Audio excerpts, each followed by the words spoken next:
Hello everybody, welcome to another episode of Red Tool House. I'm here today with my lovely assistant and wife, Kelly. Hello. Today we want to talk about our chicken tractor that we use. We're going to kind of do a review of this tractor plan.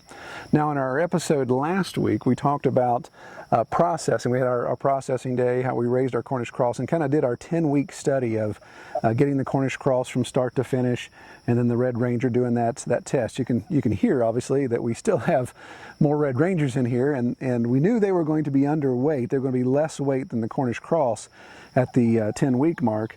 So we were just curious to see how far we need to take them. I think we're going to take them either 2 or 4 more weeks, but we'll see how that goes. But we wanted to spend time today on reviewing this tractor.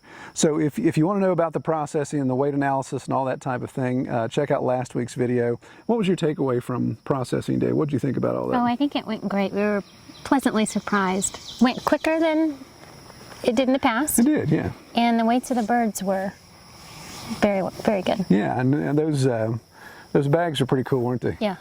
Yeah, made them look nice. Yeah, we'll get into that in future episodes as well, detailing that. So yeah, the presentation, the packaging of that went really well. So like I said, if you want to check that out, go back and see, I believe that's episode 30. That'll be last week's episode, so be sure to check that out. But today we want to talk about this chicken tractor design and kind of do a review of it. Now this tractor design is based off a book. It's based off a book by John Suscovich, who is in Connecticut. He has Farm Marketing Solutions, and he has a farm up there that he manages that they raise pastured poultry and do several other things too. They've got a brewery, hop yard, all that type of stuff, but pastured poultry is really his passion, and it's kind of tough to say fast. He's built this, or wrote the book on the tractor plans. We were really impressed with it. We had used other tractor designs before and really liked this one, so we thought we'd give it a try. So we haven't really altered this plan much, just some small modifications, so this is pretty true to how the book tells you to build it. We wanted to try to be as true to his design as possible so we could really do an accurate review of it. So we're going to dive right into that. Okay, so we'll dive right into this. The thing that we like about this tractor, of course, the obvious difference when you look at a Salatin style tractor or some of the other plans is, of course, the height, this arched roof. So you may think, well, that's a lot of wasted material because the chicken obviously isn't going to use all that, but I really like the user-friendliness of it as you step in on processing day. As we went to collect the birds, to get them actually the day before processing day, we went to collect them so we could get them off pasture. It was much easier to go in there and just grab the birds and grab them pretty easily versus an old tractor style, a Salatin model, where you'd have to lean over or crawl inside of it and do those type of things. So I really like the control you had on processing day, being able to get in here and get access to it. Of course, the shade provided, all those things. It has good airflow.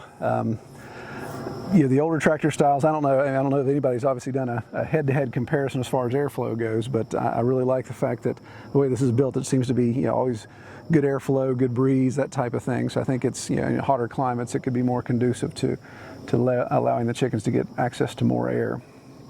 So we'll talk about the overall dimensions of this. So this is a roughly 6 by, what do we say, 10? 10. Yeah, so 6 by 10, so that's 60 square feet. Now, if you look at Salatin's model and some other pastured poultry guys, they say 1.6 to as much as 2 square feet per chicken. So with this model, if you went with the 2, you could do the easy math. That's 60 square feet. So that would be 30 chickens you could do in this chicken tractor safely. We did, our goal was to do 30, but we had loss. So by the time we got to our tractor, we had, I think, 25 in here. 25 or 26 when we actually got them in the tractor, and then of course we had loss, again detailed in our previous video.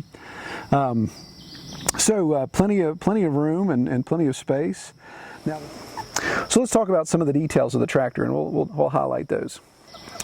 Okay, so this chicken tractor uses 2x4 construction, and the conduit that we had to bend for the roof. This is the people door that makes getting in and out to change their food and water very simple.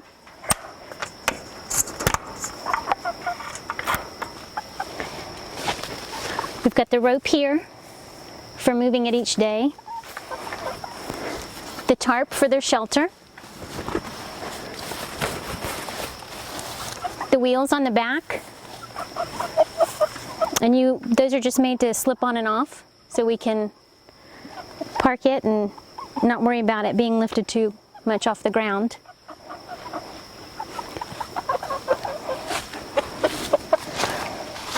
We've got the hardware cloth on the bottom and the chicken wire on the top.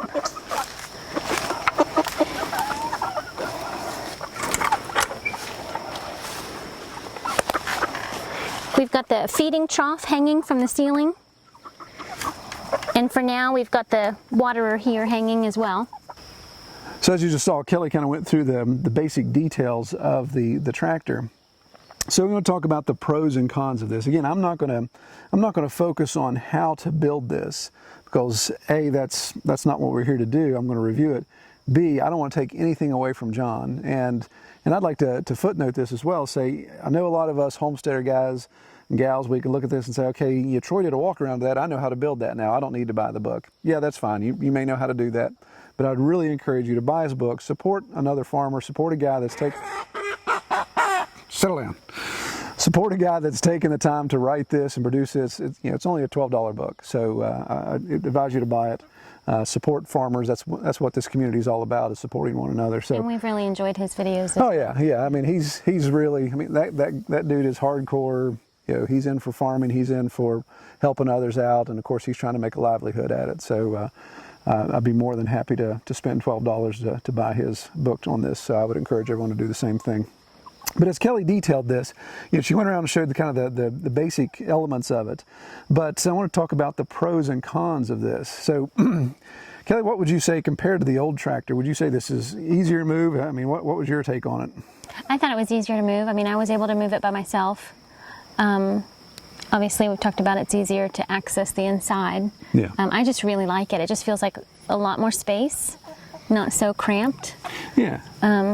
Well, the one we had before was smaller space to begin with, but I just really like this design so far. Yeah, absolutely. Well, so let's go down a list of pros. We'll do pro and con here. We'll do the pros of the plan, and the con isn't necessarily a flaw in John's design. It's more of some things we discovered that we'd maybe do differently, or things that would work better for our farm. That's kind of the cool thing. All this is adaptable. So the pros, well, Kelly already touched upon it, is ease of movement. This thing is still 2x4 construction, so it's heavy duty, but it's still easy to move. Kelly can move it. So while the weight, it may not necessarily be much lighter than our other tractor, maybe 10%, 15% lighter, but the wheels make all the difference in the world. The fact that you can get that weight off the ground and have the wheels help support you, it's kind of like a wheelbarrow concept. You lift up one end, the weight's transferred more to that back axle, or that front axle, depending on how you look at it, and it really helps distribute that weight so you can move it easier. So that's very cool.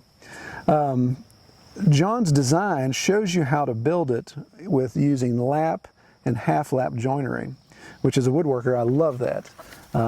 You don't have to build it that way, but man, you talk about making this thing sturdy. It becomes a tank if you follow those guidelines. And if you're not familiar with lap or half-lap joinery, you're basically just making notches. Now, you can pick my phone up here because I'm using it for my notes, but imagine if this is the 1 2x4 and you've cut a notch halfway through it, then the other 2x4 rests down inside of it there. So you don't have the ability for it to get scissor action or anything like that, any pivoting. So it really makes it strong. So like some of these joints along the side wall, the main wall, sorry, you don't have to back up, are reinforced because they're half-lapped, and it really makes it lock in there. So very cool. Well, we had already talked too about the conduit, the fact that it's built out, it has conduit elements. Now, conduit is extremely inexpensive. I mean, these sticks are what, $2 a piece, I think we paid. So we've got 1, 2, 3, 4, 5, 6 pieces of conduit in it. So basically 12 bucks. So the conduit frame makes that very sturdy. Now that's screwed into the side. It has 3 bends per conduit piece that make up the ribs. So it's very sturdy. Obviously you get that arch strength there. So while you wouldn't have a snow load, because you're not going to be using this in the wintertime, it could handle that if need be. Very strong. So really like that. Hardware cloth. The John recommended hardware cloth, and to be honest with you, I never really used hardware cloth before. we had always just used either chicken wire or welded wire, the 2x4 welded, but I really like the hardware cloth for the fact that obviously it's super rigid, super strong, but you think about being out here in your pasture, if you guys have the predators like we have, the raccoons and the possums, then if you've got the 2x4 welded, chicken's not getting out, but what's happening? That raccoon's reaching in there and he's just grabbing the side of a chicken and he's just throttling that chicken like this, and he's tearing its wings off and tearing its head off and basically just wasting a bird. It's not even really eating it, it's just killing it. So the hardware cloth keeps that from happening. And we put hardware cloth on the door as well. So really like that idea. Now, one thing we did a little different, John called for using staples, stapling the chicken wire and the hardware cloth in there. Our tractor has a little bit of a polka dot issue, doesn't it? Yeah. See how it looks polka dotted. Well, what those are fasteners that you would buy at the hardware store, like you're going to put Tyvek on a house, house wrap. And so that's what that is. And I like those. We had a bunch of them left over from our house construction. So I like the ability to use those. It really holds things down. And since you can drive them in deep, I think it's going to hold that hardware cloth, hold that chicken wire tighter to the frame. So even if a raccoon decides he's going to try to pull that off of there, staples he may be able to knock loose, but these, no way, that's not happening. Again, we talked about the wheels, really handy. The wheels just simple, non-pneumatic tires. I wouldn't mess with pneumatic because as soon as you do that, then obviously you got a flat tire. Talked about the hanging trough, the fact that things hang. So when you move, what I really like in the morning, my regimen is I come down here and the first thing I do is I move the tractor. And that means I don't have to reach in to lift up feed. I don't have to reach in to lift up the water. It's all hanging, so it goes with me. The feed's empty, the water's empty because we ration the feed, don't ration water, but it's empty by the time I get down here. So we can move that, and then I come in with the feed, fill up the feed trough, and the chickens are just focused on that. I can leave that door wide open, and I don't have to worry about them scampering all over the place because they're fixated on the feed, of course, so I can go fill up the water and do whatever. So having that stuff suspended is pretty nice. Well, and Kelly had mentioned this too. The one other thing we really like is the door. That's one thing. If you look at the Salatin model versus this model, the two glaring differences, of course, are the height and the human door, the fact that you can enter this. And I do like that. Now, again, there's some give and take there, and we'll discuss that in the con column. But I really like the fact that I can get in there at processing time. I can access them, grab them, get them out of there, and not be leaning over or trying to lift up something to get in. So let's get into the cons.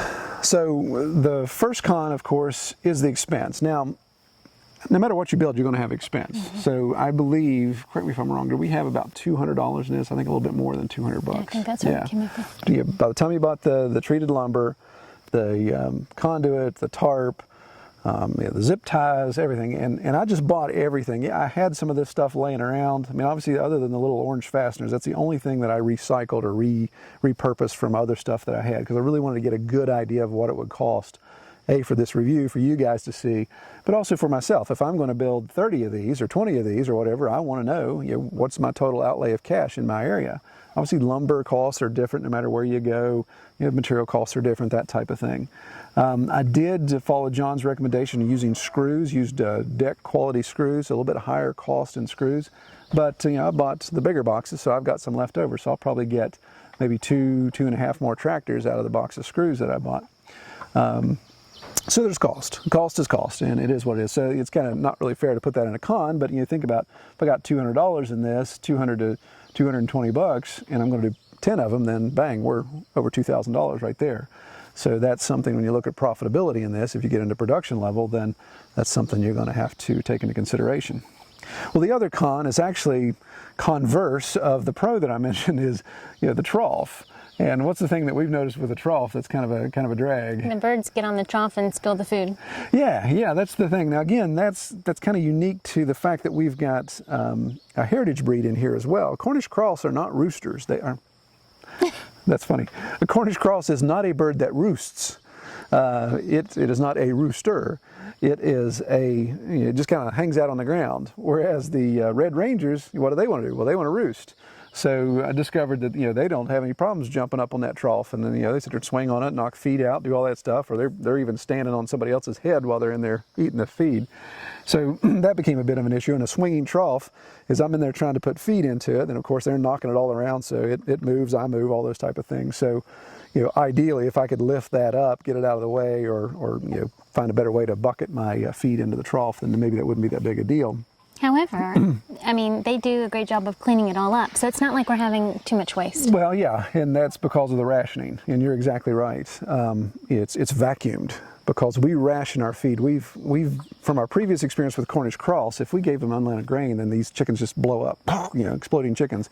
We had a lot of loss from that just because of unlimited feed, and so we really kind of apprehensive to do that. So with rationing, yeah, like Kelly said, they just kind of vacuum all that. So when I come down in the morning, the trough's empty, all the little crumbs are picked up, so I don't have to worry about a lot of feed being wasted on the ground. I don't have to worry about those type of issues. Obviously, it wasn't too rationed because the birds weighed. They were at good weight. Yeah, so yeah, exactly. We weren't starving them. Yeah, so I shudder to think how big they'd be if we have unlimited feed. Now, granted, a bigger bird is more productive as far as production sales go, but what's the health of that bird? How much more loss would we have there? The water, okay, yeah, that's another good discussion of a con. Now, that's where we did deviate from John's plan. Was we had these little dome waters, things you can get at Tractor Supply for $10. I have a lot of them, so I use them, but they're kind of frustrating. They're not the best water in the world. What we do have are the really nice bell waters, and to me that would have been ideal. And since it was just a 4-week window, 5-week window there, I wasn't really going to mess with it. But if I do this again, then I'd probably put one of those waters in. Then again, they hang, they suspend, they're the bell water, and you have the water line going somewhere else. So then I could put a bucket out here, hang it off the back, just dump water into the bucket. Then I'd never have to go in there and take that water out, carry it down to the creek, or bring a bucket of water to it, those type of things. So that would be more efficient. But as soon as you do that, then those bell waters are what? Those were $50, $60 a piece. The big one I think was almost $70. So bang, you just took a $220 chicken tractor and you just made it almost $300 because you've added a water to it. So what does John recommend? John recommends just a 5-gallon bucket with nipples in the bottom of it. The chicken nipples, the little tabs. And he mounts that to a board he's got up the back of the tractor on the inside, and he just kind of has a hook so that hangs in there, so he can just go from the outside, he just dumps the water into that bucket. And that's a lot more efficient, and that probably be the ideal way to go for everybody, especially for cost. In the past, again with us, we've just had some bad experiences with some of our chickens not using the nipple water, and before we realized that they're dehydrated, and we had some loss. Now, that could have just been fluke. That could have just been the fact that we had some dumb birds in that batch. So I've kind of stayed away from the nipples, but I need to go back and try them again because I think that would maybe make more sense. Again, like I said, I have that bell water we're not using right now, so I could put it here, but if I'm doing 10 tractors, I'm not going to be ready to spend $600 on. Well, I think we didn't like, one of the reasons we also didn't like the nipples at the beginning is we were using it in the brooder inside, and so they leak quite a bit, and I think if I remember correctly, and it made more of a mess. Yeah. So out here that wouldn't be a exactly. issue. Yeah, good point. Yeah, the leaking Kelly's referring to isn't necessarily the nipples leaking around the edge of the bucket or whatever attachment you got in it, but the fact that a chicken goes over there and he's banging that little silver tab to get water to come out, and he's not catching every drop. So just the very nature of that design is a chick goes over there and he's bang, bang, bang, bang, nailing that. So 3 drops in, 1 drop out. Then you got a bunch of chickens doing that, then your wood chips, your shavings inside your brooder started to get wet. Mm-hmm. And so that was an issue. Like, man, we'd really like to have less water hitting the ground in the brooder. So yeah, that's a very good point. Out here on the ground where they're going to be moved, that's a non-issue. Right.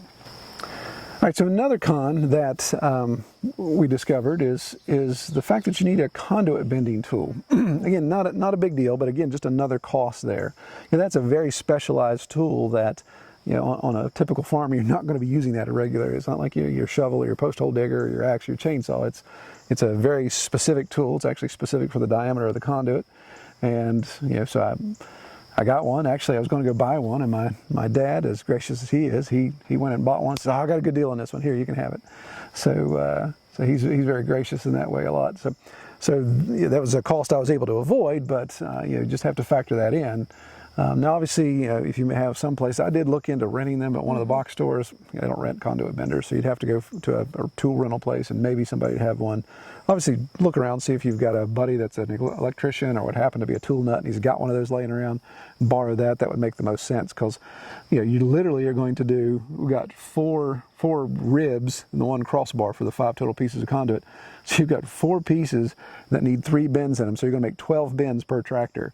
So you can see, I mean, that conduit bender I used 12 times and then set it aside. And depending on if I'm building more tractors this year, I may never touch that tool again until 2018. So yeah, that's kind of a con, but it's just something to think about. I definitely recommend getting a conduit bender. Don't try to sit down and bend this by hand or around a tree. Now, I've seen guys make jigs on picnic tables and those type of things, or make their own tools. If you guys want to get into that, that's great. But I've noticed when you try to bend by hand or just using a single solid, a fulcrum that's just a hard edge, then you crimp that. So you're actually crimping it down, and you really lose a lot of the rigidity. You lose a lot of the strength there. Obviously, a conduit bender was made to bend the conduit so it wouldn't crimp, so you could obviously put wire through it. So that was one downside there, was the fact that it had you had to have that tool. One other thing quickly is the rope. I like the rope handle. I've seen, I think I was seeing some videos of what John had done. I don't remember if he mentioned this in the book or not, but he actually took some garden hose, some old garden hose, and cut it and slid it around as a handle. So again, depending on the type of rope you use, could be a little hard on your hands. Again, toughen up, I guess, would be the thing people would say if I'm complaining about how the rope hurts my fingers. But one recommendation on that, and I'll get into another list of recommendations, is when you cut your rope, I just arbitrarily, okay, let's put some rope this much, bang, okay, that'll work.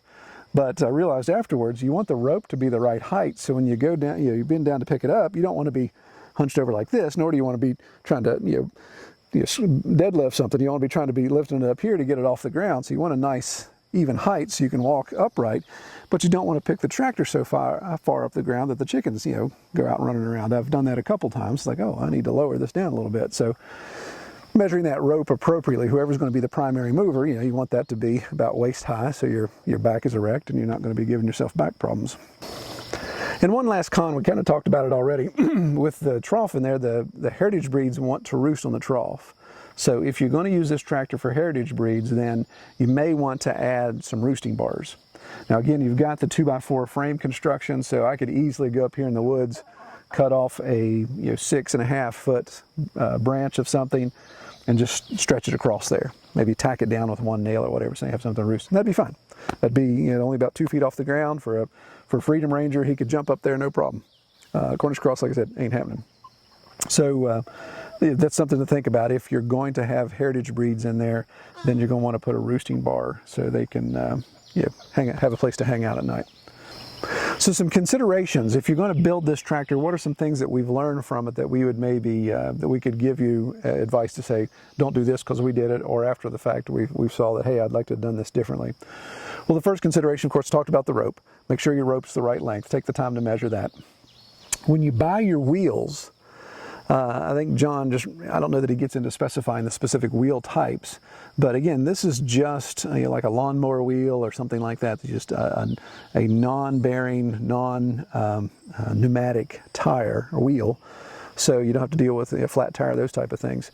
I got a wheel that was a small enough diameter that it would keep it would lift the tractor off the ground, but not so high that I would have to take the wheels off each time. That was the one thing I've noticed with John and his moving the tractors. He has, maybe he's got 10 tractors or 8 tractors. I can't remember exactly how many he has. You say 8? Mm-hmm. So he has one set of wheels for that bank of 8. Now again, it's fine because he's only moving them one at a time, but he goes back, lifts the tractor, slides the wheels on, moves it, goes back, takes them off. What I did with these smaller diameter wheels, the tractor's not off the ground enough that I'm worrying about predators getting under, and I can just leave the wheels on there permanently. So what I did is I just put an extra nut on there and just kind of put the nut on there loosely so it would just hold the wheel in place. Now again, if I was doing 10, then that adds to the cost. If I'm going to do that, add a set of wheels to all 10 of those, so keep that in mind as well. We have a Harbor Freight around, so you can get, I think these wheels were $6 each, so it was $12. So again, not a lot of money, but 12 times 10, that does start to add up if you're going to do that many tractors. So yeah, take that in consideration. Another consideration is when talking about the tarp, depending on, no matter what size tarp you get, be aware of your color choice. Obviously black, not a good idea just because of the heat. If you're in a warmer climate, then that's really going to make this hot. But also the same with clear. Clear is not going to give your chickens any shade, and it's not going to, it's actually going to have a little bit of a greenhouse effect there. And granted, the ends are open, but there's definitely going to be some heat cranking in that. And so you may think, well, yeah, I'm not going to mess with buying a tarp. I'm just going to get some sheet plastic and throw over that like a greenhouse. I wouldn't recommend that unless you're starting them early in the spring or late in the fall. You're running, then maybe you actually want to have that greenhouse effect. But you want to try to keep these guys cool as possible in the summertime. I think John uses white. Yeah, he uses white. We found the green. To me, the green was less obnoxious than the typical blue that you see everywhere. And it was what was available. Yeah, exactly. Yeah, this again another Harbor Freight purchase. Being a Harbor Freight tarp, I figured in 2 days it would be shreds. But don't be afraid of using the zip ties. That was one thing we wanted to do, was zip tie every single eyelet down so this cheap tarp wouldn't become shredded in just a matter of days because of the wind. So that seemed it's held up quite well. I mean, it's been out here 6 weeks now, I guess, 8 weeks. Now that we're 2 weeks past, anyway, almost 2 months. So it's held up quite well. There's not even any holes in it here. So another thing with the tarp is, obviously, when you're done using your tractor, even though you've wire tied it down really nice, if you're done for the season, I would suggest clipping off the wire ties and putting the tarp away. Now, you may want to say, well, which is cheaper, replacing wire ties or replacing a $10 tarp? Obviously, you can figure that out on your own, but take a tarp off, fold it up. That way, UV and all the stuff through the winter doesn't break it down. Maybe you'll get an extra year out of your tarp if you're taking care of it that way. Another consideration is the wood type. Now, John suggested treated wood, and he even kind of discusses the pros and cons of treated. I'm not a big fan of treated. I usually try to keep it off the property. But looking at this, I'm thinking, well, we'll give it a shot. We'll try treated. All this new treated wood is supposed to be safer, blah, blah, blah, whatever. It's still chemicals being injected into wood. The old tractor we have was made with non-treated wood, and it's probably 6 years old now. Maybe, yeah. Yeah, and there's some places where I can stick my finger through it, so it's gotten a little punky, but it's still sturdy. It still would hold itself up. But yeah, you just got to watch. You use your own discretion on the treated. Hopefully this will last a whole lot longer. We'll see if the new treated chemicals are as quality as they say they are, and makes a difference. Another consideration is don't cheap out when it comes to the hardware for your door. Now, again, you may think, hey, I can shave some cost off of this, especially if you're going to do multiple tractors, and say, well, I can use just a piece of rope or a piece of leather to do a hinge and do those type of things. Keep in mind that the door will be the weakest point of your tractor when it comes to securing your animals. So if you've got predators coming in and they discover that, hey, because he used just a little tiny screen door hook, raccoon's like, oh, I know how to do that. Flip that off and bang, he's in there. Or you've used just leather or just cheap hinges and they've pulled those off. So don't cheap out on that. I did recycle those. That's another thing I recycled. I had some old brass door hinges. In fact, they'd probably be $30 if you had to go out and buy them now. But so I got brass door hinges on there, and then the type of hasp latch that you can close down and actually put a pin in or put a lock in if need be. I don't need the lock. I don't know. Raccoons can pick the lock in, unless you've got inner city raccoons or something. But yeah, don't cheap out when it comes to your door. That's definitely a key element there. What are y'all doing? Why are the neighbors just standing in the yard staring at the camera like a bunch of morons? Act like we're talking. Hey, neighbors think we're crazy. Why are the two people standing out in the middle of the field talking to a little box on a tripod? Well, we've had a lot of good comments on the YouTube channel. I really appreciate you guys taking the time to respond, and we're, as we mentioned before, we're trying to respond to every comment as fast as we can. In fact, I got a response just the other night. The guy said, this is the fastest reply I've ever had from the YouTube channel. And obviously, I responded back that, well, after dark, I'm more apt to find these comments than during the day when I'm out here. So yeah, please feel free to use the comment section there, get some conversation going, and really appreciate that and encourage that. That obviously lets us know that people out there, it's not a one-way street, and we can get some feedback from you. Okay, well, we've had some inquiry. We're a week behind, and quite honestly, I didn't think anybody would notice. We're a week behind on announcing our winner, our drawing for the previous month, the month of May. We haven't announced our winner yet, and I was a little behind in getting that together, so I thought, well, we'll just go another week. Nobody will notice. Well, I actually got some comments about that, so you guys are keeping me on my toes. I appreciate that. So we are going to announce our winner, but the unfortunate thing is, I don't have a name for the winner. The winner signed up on our e-newsletter. Again, we're not going to force you to give data you don't want to give, so this individual just gave an email address. Now, I do know, because of my marketing prowess, that they live somewhere around Alexandria with our tracking capabilities, and they were eating a ham sandwich the other night on their couch. Not true, not true. No, they are in the Virginia area, and I've got their email address. I'm not going to announce it here because I'm sure they would appreciate me not announcing their email address on a YouTube video. But that person has been notified, and so hopefully they'll respond back and give me some details there, and I can mention that again if they don't mind sharing their name with our audience here. But that individual is winning a copy of John Suscovich's book. Yeah, the stress-free chicken tractor plans. Hey, I actually said that right the first time. Awesome. Receiving that book, we'll ship it directly to them. And then we're going to talk about what is our next prize. What's the prize for June? That is an extremely good question. Do you have any suggestions? No. I really like Chicken nipples.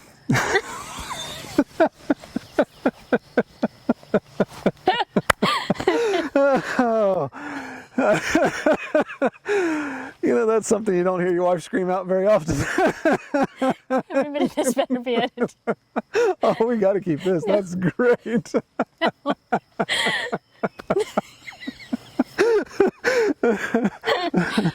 And you say I have Tourette's.